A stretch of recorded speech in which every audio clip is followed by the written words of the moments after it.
Dobrý den, vážení posluchači. Já tady dneska mám na rozhovor pana doktora přírodních věd Miroslava Folína. Dobrý den, pane Dobrý doktore. deň. Moc vám děkuji za přijetí mého pozvání, takto i narychlo. Ten důvod, proč jsem vás sem pozvala, je, protože miluji přírodu, miluji zvířata a není mi jedno to, co se s nimi děje. A ráda bych se dozvěděla i něco více o možných negativních vlivech na netopíry a potom bych se dotkla téma i větrných elektráren. Tak, ráda bych vám teda dala teď prostor, abyste nám řekl něco více o sobě, jak jste vlastně vůbec se dozvěděl o netopírech, nebo jak vás ta cesta vedla k tomu, že jste se rozhodl, že o nich chcete studovat více a že se vůbec chcete věnovat této oblasti. Poviem tak, že od mládenca som bol vedený k ochrane prírody už v rodine, okolitým prostredím, potom školami, takže sa stal zo mňa taký ochranca prírody od srdcom. A keď som aj vyštudoval vysokú školu, učiteľský smer biológiu, chemiu, nezískal som miesto, v tom čase sa nedali, boli prideľované miesta a ja som nezískal miesto učiteľa. Dostal som miesto asistenta na Banickej fakulty, takže som sa musel preorientovať na geológiu a chcel som ostať verný tej zoológie, ornitológii a vôbec takému výskumu. Takže som začal sledovať prv bociany, a to bolo od roku 1975. Takže sa postupne vypracoval som, že dnes vystupujem ako taký koordinátor pre ščítanie bociana bieleho na Slovensku.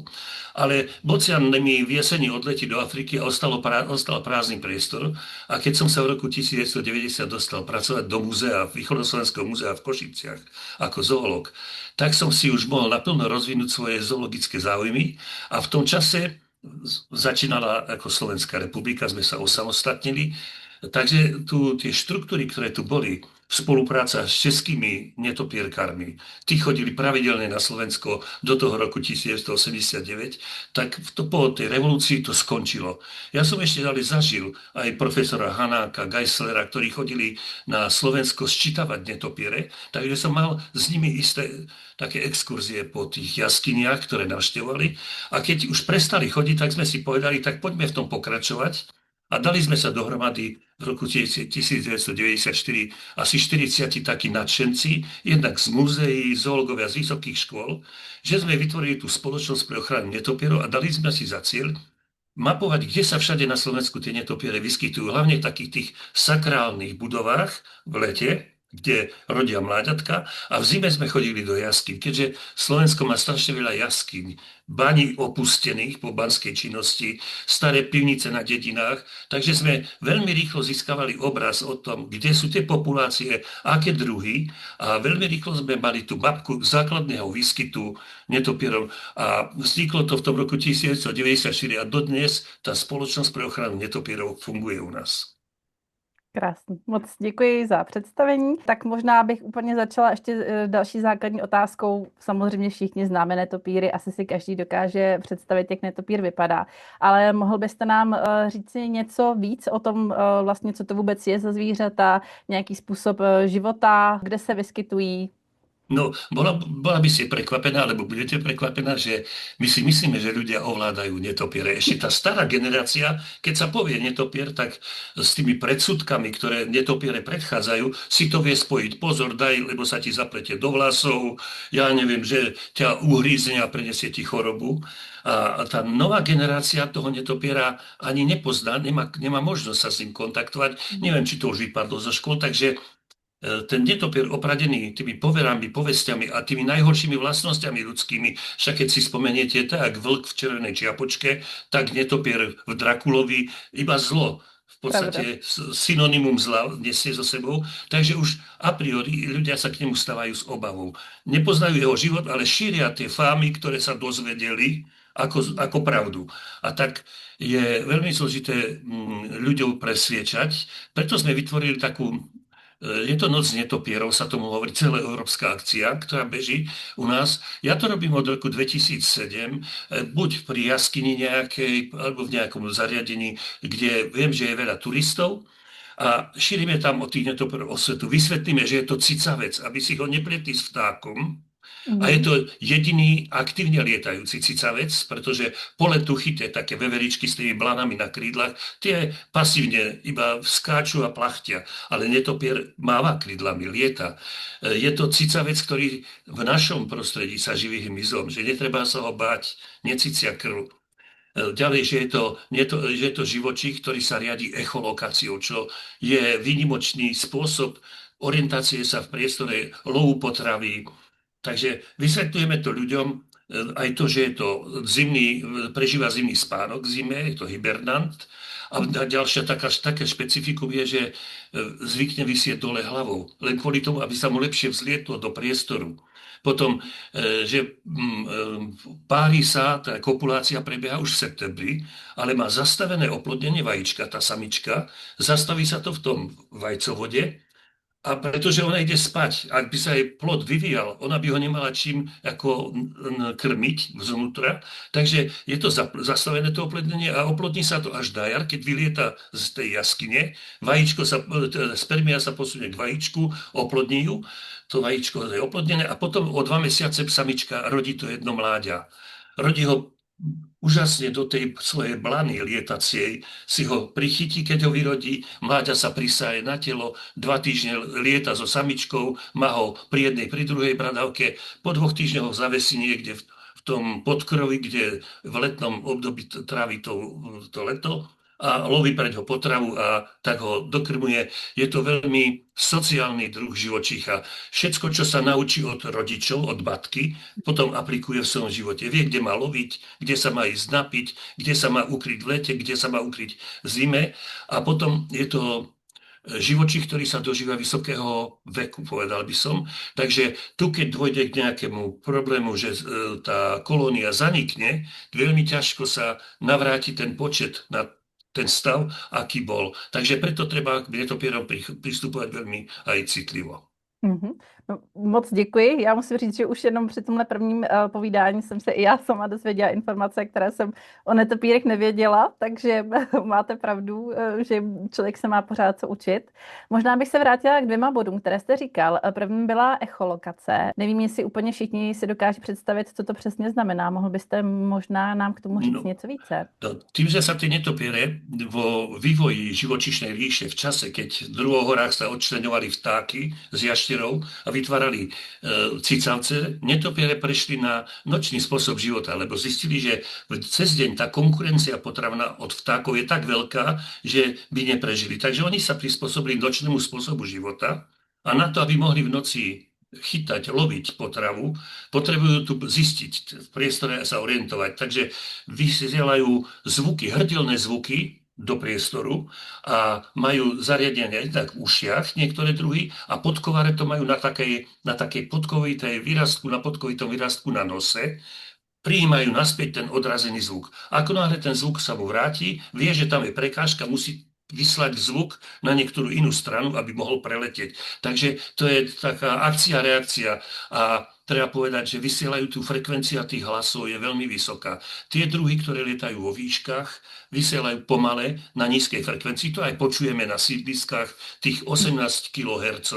Ale tie druhy, ktoré lietajú v korunách stromov, tie sa musia veľmi rýchlo vedieť zorientovať. Takže tam je tá frekvencia až 110 kHz. A tá spätná väzba a to spracovanie je úžasné, že to stihne spracovať, aby nenarazilo. Moc děkuju. A ještě tady jeden dotaz, jestli jsem to z toho vašeho povídání pochopila správně. Samička může mít v jeden čas pouze jedno mládě a to jednou za rok? Raz za rok rodí, aj to sa nepodarí každej samičke, pretože samček má viac samíc, má harem. On si ich pekne značí tým, že sa s nimi pomojka, dá im ich pach a potom tá samička nie je prijatá u inej kolónii, u inom hareme. Musela by dlho byť o samote, aby stratila pachy toho pôvodného samca a mohla prísť k inému samcovi. Čiže on si tú svoju harem obháňa, má viac samíc a pri tom párení nemusí vždy dôjsť k tomu, že tá spermia sa dostane života schopne až do miest, kde by mala zazimovať. Takže je aj veľa samičiek, ktoré nerodia v ten rok a zasa čakajú do roka na ďalší kolobeh života. Tak to je velice zajímavé. Tak to mě už teda minimálně dává nějaký pocit, že ta reprodukce není zase tak rychlá a o to více bychom se měli tedy snažit netopíry chránit, Zachovať. aby jejich populace se nesnižovala. Rozhodne.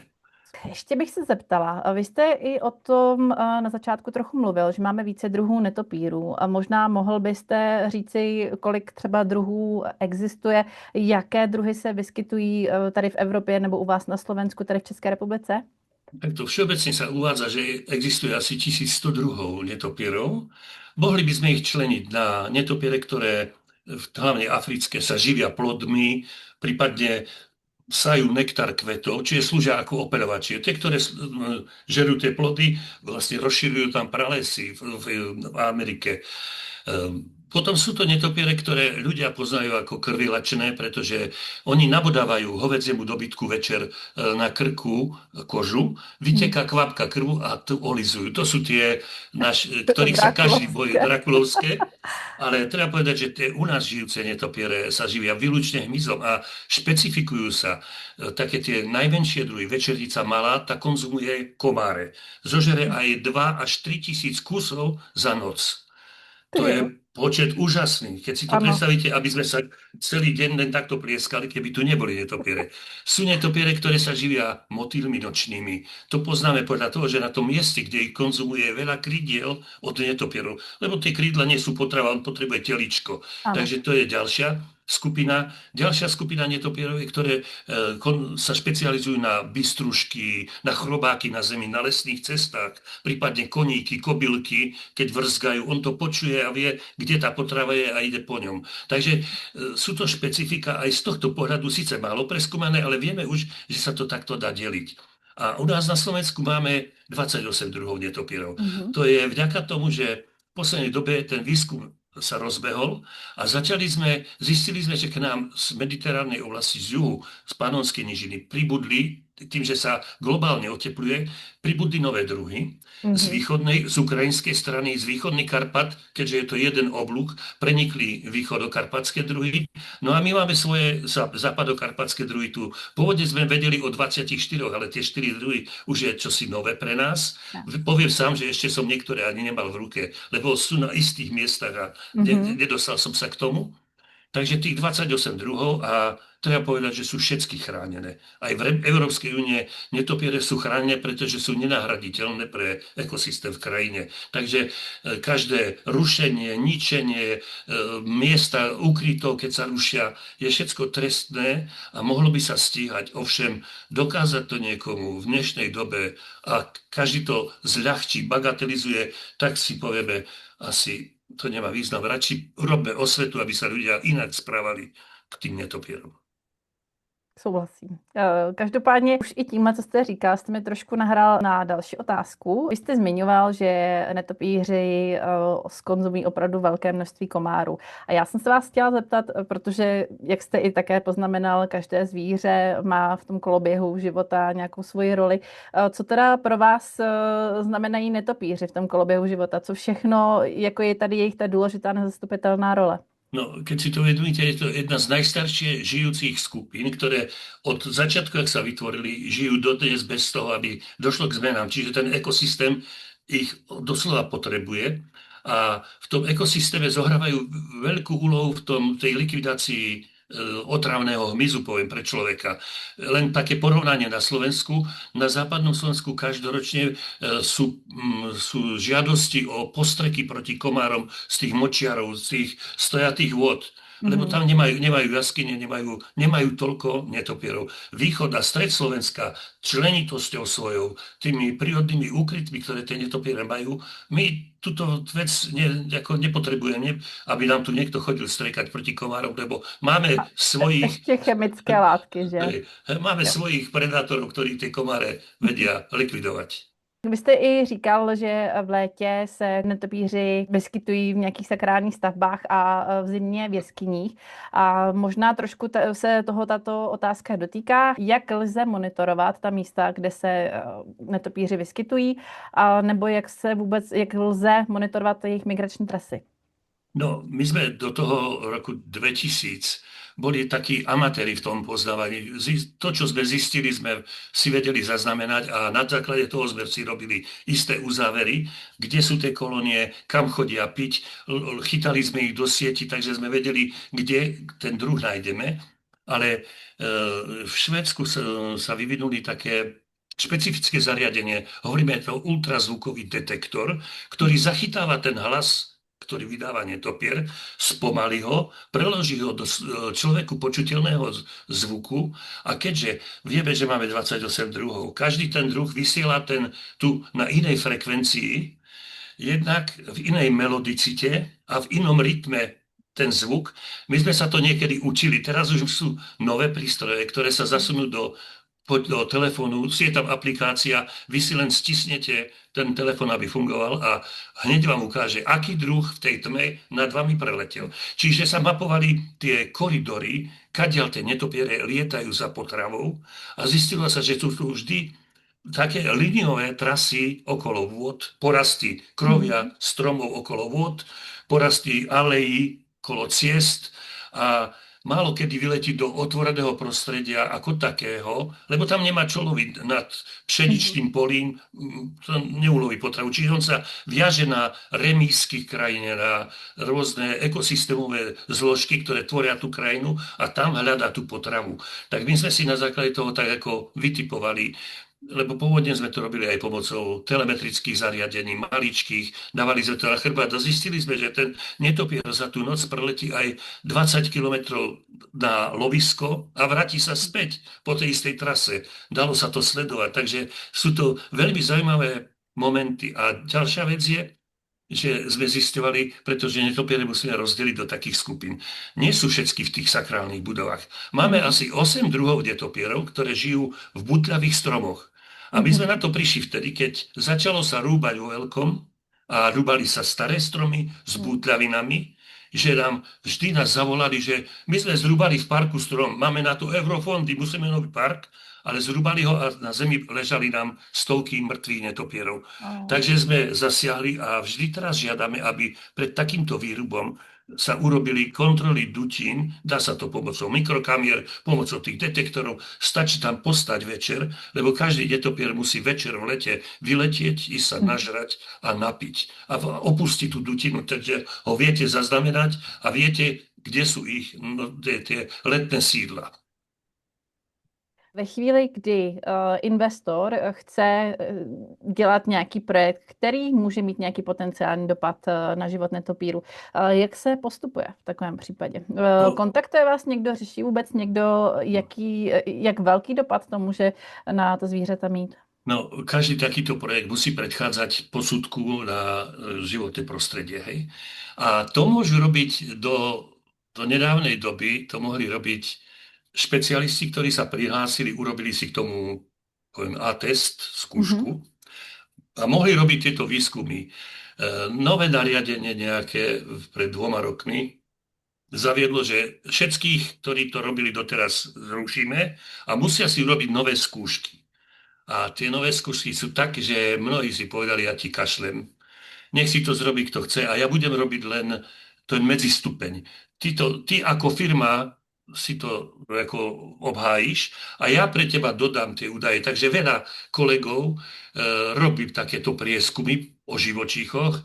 Niektorí na nižšie skupiny, niektorí na vyššie, niektorí aj na netopiere. Kto sa v tom vyzná, samozrejme. Malo by to byť komplexné. Ale toľko odborníkov a toľko univerzálnych, aby to robil jeden človek, nie je to. Takže tam treba potom finančné prostriedky, tie zase nie sú.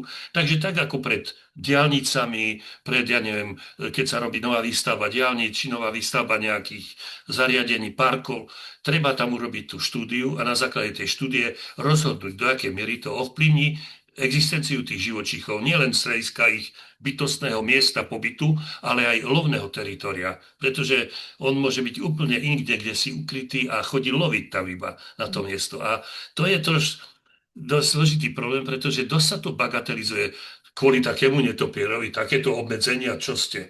Aj pri výstavbách veterných turbín, elektrární, tam, kde je chránené územie, tam sa povie, že sa to nesmie, tam sa robia obštrukcie, výskumy či náhodou, ale vedľa je prvé pásmo ochrany, kde je ten najnižší stupeň a tam si to môžu dobiť. A je to len 100 metrov od Mhm. chráneného. Viete, a tam už netreba ani posudky. Takže je to veľmi v tejto dobe a v tejto spoločnosti, aké sme sa dožili, také akýsi nepochopiteľné, že tí ľudia toho živočícha berú ako čosi menej cenné.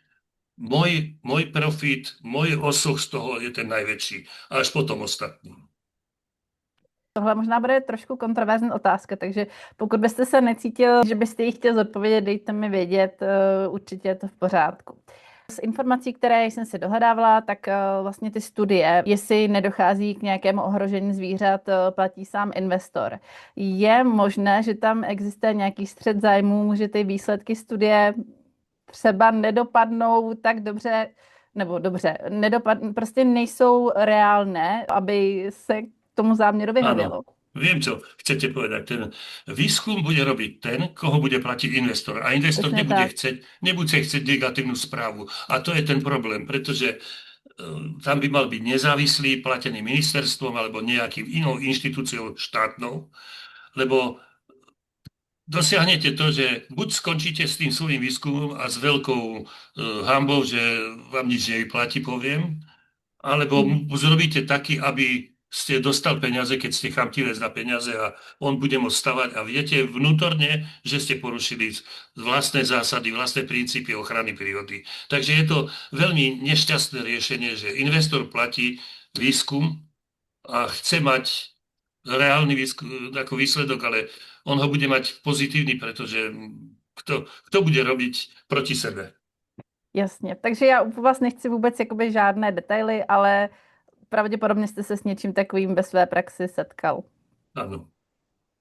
Děkuji za vaši upřímnost a za otevřenost, že se nebojíte to takto říci. Teď už asi se dostáváme teda k tématu větrných elektráren. My jsme se o tom i bavili, vy jste říkal, že samozřejmě jste primárně expert na netopíry, ale základní principy víte. Chtěla bych se zeptat tedy, jak větrné elektrárny můžou ovlivňovat populace netopírů, nebo jak pozitivně nebo i negativně na ně mohou působit. No, je tu viac pohľadov na to celé, to je pravda. My sa chytáme možno jedného, aby sme videli, či je pozitívny, negatívny. Treba povedať, že je to nový štruktúrny prvok v krajine, s ktorým nepočíta nikto. Nie je to prírodný, je to technická stavba. Podľa toho, akého rozsahu bude tá turbína, aj to má veľký význam. A treba povedať, že nie všetky netopiere lietajú v tej výške, hej? Podľa toho, kde to stávame. Takže zasiahne to istú časť iba druhou, tých, ktoré lovia vo vyšších svrtách, tie, ktoré lovia nad zemou a v korovi, zrejme tak nie. Ale môže to postihnúť netopiere počas migrácie. A to je ďalší prvok, ktorý sa nebere do úvahy, že netopiere potrebujú z letných sídiel prelietať do zimovisk a prelietajú cez hrebenie kopcov, cez hrebenie pohorí, kde je tendencia stavať, lebo tam fúka vietor, tak stavať tie turbíny. A to by sme sa dostali do situácie, že vlastne tie netopiere, ktoré migrujú, sa dostanú do tohto priestoru, kde sú tie veterné turbíny. Druhá vec je, že tie turbíny vydávajú, aj keď my to nevnímame, ten zvuk, ktorý môže tie netopiere vypudiť do istej miery. Takže asi máte na mysli infrazvuk, předpokládám. Áno. Je to v praxi overená vec, keď si všimnete u záhradkárov, na záhradkách sú často také malé vrtuľky. A ja som to zažil aj v Rusku, keď som bol, všade boli, lebo bolo veľa hrabošov. A keď dajú vrtuľka vrzgá, teda vydáva škrípavý zvuk, tie, ktorý my nevnímame. Ale tie hraboše, tie netopiere to vnímajú. A stretol som sa s tým aj v Tatrách, kde dali meteorologickú stanicu s vrtuľkami na vietor do priestoru, kde boli svište. A čudoval sa každý, prečo tie svište sa posunuli kdesi inde do doliny, no lebo tie vrtuľky sa vrteli a ten zvuk ich vlastne vypudil z tohto prostredia. Nie je to návod, že ako sa zbaviť netopierov tými turbinami, ale je to ukážka, že aj ten druhotný vplyv tých turbín môže ovplyvňovať nielen netopiere. Oni ten zvuk vnímajú aj vtáky, aj iné druhy a môže to časom spôsobiť, že sa zbavíme fauny v tej krajine. Naviac, vietor, ak by som mal stavať tie turbíny, dal by som ich nad také prostredie, aby to nebolo v krajine ako je Slovensko, kde máme stiesnené doliny, hrebene kopcov, krajina veľmi stiesnená, veľmi členitá, veľmi diverzifikovaná, čo sa týka živočíšnych druhov, čo sa týka fenoménov. A my tam pichneme technický prvok, ktorý ani nevieme, ako vplyvní ktorú tú skupinu Mhm. tých živočíchov, ktoré sú. A musel by byť na hrebení toho kopca. A to sú tie preletové biokoridory, ktoré nielen nemotopiere, ale aj vtáky využívajú, hlavne noční letci, a v noci migruje veľmi veľa druhov vtákov, ktorí týmito hrebeňmi preletajú a tak by sa dostali do tej točiacej sa turbíny. Videl som zábery napríklad na nížinách, ale to nebolo u nás, kde vtáky, ktoré sú menej obratné, poviem volavky, bociany, labute a tieto druhy brodivcov nie sú schopné, on letí, je rád, že sa dostal do vzduchu Mhm. a sa dostane do blízkosti tej vrtule, on nevie si povedať, hop, Zareaguje. stop, brzda, leteli ďalej a tak tá vrtuľa tie labute takto sekala ako mlinček na mäso. Sú o tom doklady niekde na internete určite. Mhm. A čítal som aj jeden príspevok, totiž to u nás chýbajú také tie analýzy dopadov, pretože zatiaľ to není tak rozšírené, Ano. takže nemáme tie analýzy, aby sme vedeli jednoznačne už teraz povedať nie, ale tiež by sme nemali dopredu povedať, že stavajme, keď nevieme, aký to má dopad. Takže čítal som, že tie turbíny ani nie tak priamým tým úderom môžu Mhm. usmrtiť, ale ten podtlak, ktorý tam vzniká, ten výrivý prúd a podtlak spôsobí, že ten živočích sa zrazu dostane do prostredia ako potápač, keď vojde do hĺbky vody, že proste rozbije mu fibrily, svaloviny, srdečné fibrily a hynie, alebo ho to vtiahne a zamota tak, že sa zabije. Hmm. No, jako z toho vašeho povídání mě napadlo rovnou několik dotazů, tak bych asi šla jeden po druhém. Názor, se kterým se často setkávám, je právě ten, že pokud nemáme studie, tak že to neexistuje. Vy jste to už tady trochu nakousl taky, že to, že nejsou studie, neznamená, že se to neděje. Dá se vůbec jako nějak to vědecky dokázat za cenu toho, aniž by ty zvířata musely umírat? Nebo jako jak bychom mohli přesvědčit ostatní lidi, že tady to riziko je reálného dopadu na naši faunu? No, A možná i floru v ak by konečném sme, hej, důsledku. ak by sme robili výskum na existujúcich turbínach, kde už prevádzka beží a zistovali, tak je tam podmienka bez dennodennej kontroly toho miesta pod tou turbinou, pretože ak by aj došlo k usmrteniu, existuje veľa predátorov, ktoré si tú mŕtvolku toho živočícha nájdu. Čiže my musíme byť na mieste, keď dôjde k takémuto činu. A Mhm. to zas nikto zatiaľ nebol alebo nerobil. Akurát tá jedna štúdia, ktorú som čítal, ukazovala doslova na zemi popadané jedince. Viete, do toho života toho živočícha vstupuje čosi nové a predátor zistí, že má lacný zdroj potravy. Veď tam mu padajú mŕtvolky, by bol hlúpy zloviť desi, keď tu ráno zabrieždenia o 4. hodine.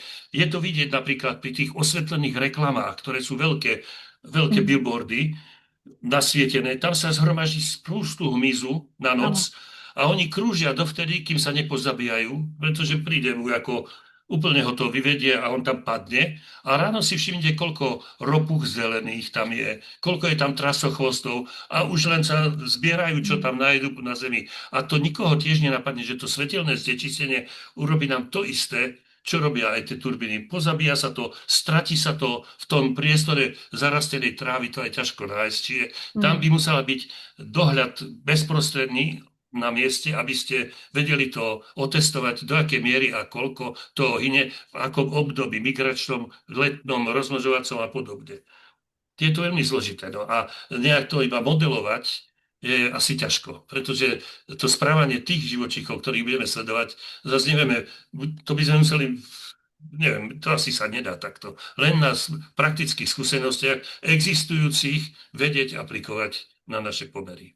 Nevím, jestli k tomu máte víc informací, jestli byste nám mohl popsat, co to vlastně barotrauma je a Jak to celé No, probíhá? už som spomínal, je to ten potlak, ktorý Ano. nastane za to vrtulou, ktorá sa točí do toho víru. Keď sa dostane ten živočík, tak vlastne on je, jednak ho to zmelie vo vzduchu, on stratí orientáciu všetko, ale aj naruší mu to jeho vnútorné orgány, roztrhne mu to niektoré tie citlivé orgány, takže on odchádza nám zaživa. Hmm.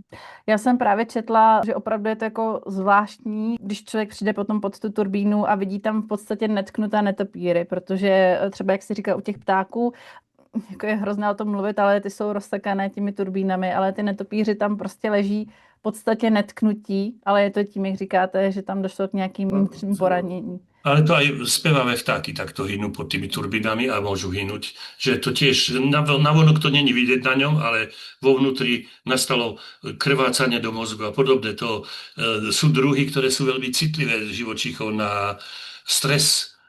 Stačí pri chytaní vtákov, pri krúžkovaní sa aj podľa toho správame, že vieme, že tu nemôžem ten vtáčí druh predvádzať pred verejnosťou, má silnú reakciu na ten stres a mohlo by mu prasknúť srdiečko alebo cievka nejaká. Čiže s tými my nevyužívame ich na nejaké propagácie a osvetové práce. Iba také živočíchy, ktoré vieme, už máme otestované, že znesú aj taký stres viac menej. No, já teda shodou okolností jsem se dnes dostala k letáčku, který nejmenovaná investorská společnost háže lidem do kaslíků v místech, kde se plánuje výstavba větrných elektráren.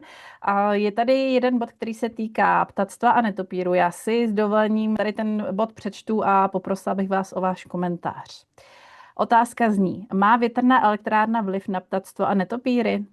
Odpověď v tomto letáku je, vliv na ptáky a netopíry je posuzován během povolovacích procesů a dnes již existuje řada opatření, jak střety s ptáky a netopíry eliminovat. Víte o nějakých takových opatřeních? Neviem si predstaviť, ako chcú eliminovať nočné prelety sťahového vtáctva, netopierov, ako to chcú eliminovať. Naťahať siete do výšky 300 metrov, nachytajú sa a čo s tým potom? Proste je to veľmi, veľmi taký zavádzajúci pojem, ktorý tam uviedli, že dajú sa eliminovať. Sú veci, ktoré môžeme eliminovať na Zemi, keď sme, že obmedzíme, zamedzíme a tak ďalej. Ale vo vzduchu si to neviem predstaviť.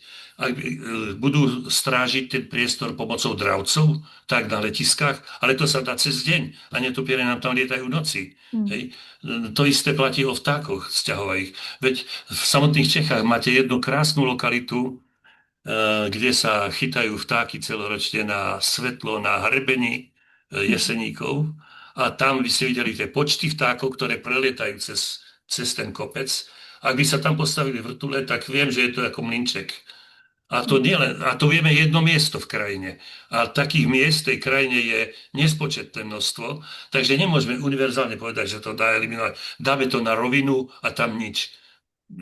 A dopredu povedať, že tam ste ho čítala v tom, že ako sa to bude nejak skúmať. No ako chcú skúmať dopredu? Keď môžeme iba na overených už existujúcich lokalitách si to, ale to sú zasa špecifika tej ktorej krajiny. Jak som spovedal, máme také diverzitu tých druhov a málo odborníkov, aby sme vedeli tak jednoznačne sa vyjadriť za celú živočíšnu ríšu. Môžeme si to dovoliť, tu nič nie je. To vám asi nikto nepovie, ak je odborník. Takže asi ani jakoby nějaké opatření světelné nebo třeba i zvukové. To práve naopak. To svetlo by ešte viac priťahovalo, poviem. Takže to nie. A zvukové, no čo, bude tam hučať celú noc nejaká sirena a vieme, jak na to zareagujú netopiere? Nevieme, lebo si predstavte, sú v kostole vo veži a zvoní zvon a im to nevadí. Hej? Pravda. Každopádně jsem moc ráda, že jste mi na tu otázku odpověděla. Myslím si, že je velice důležité to takto zodpovědět veřejně i pro občany, kteří se tedy s takovým materiálem dostanou do styku, aby si porovnali informace a aby pochopili, že je opravdu potřeba si informace ověřovat. Ja viem, tieto spoločnosti budú chcieť to postaviť za každú cenu a budú tam používať také argumenty, ako dáme vám lacnejšiu energiu, postavia na cestu. Ale nech sa tí ľudia, nech sa zamyslia, či stojí to za to, aby za to 1 euro, ktoré bude lacnejšia energia, nám odišli tie živočíšne skupiny, ktoré nás z inej strany chránia oveľa viac ako to, aby sme mali elektrínu.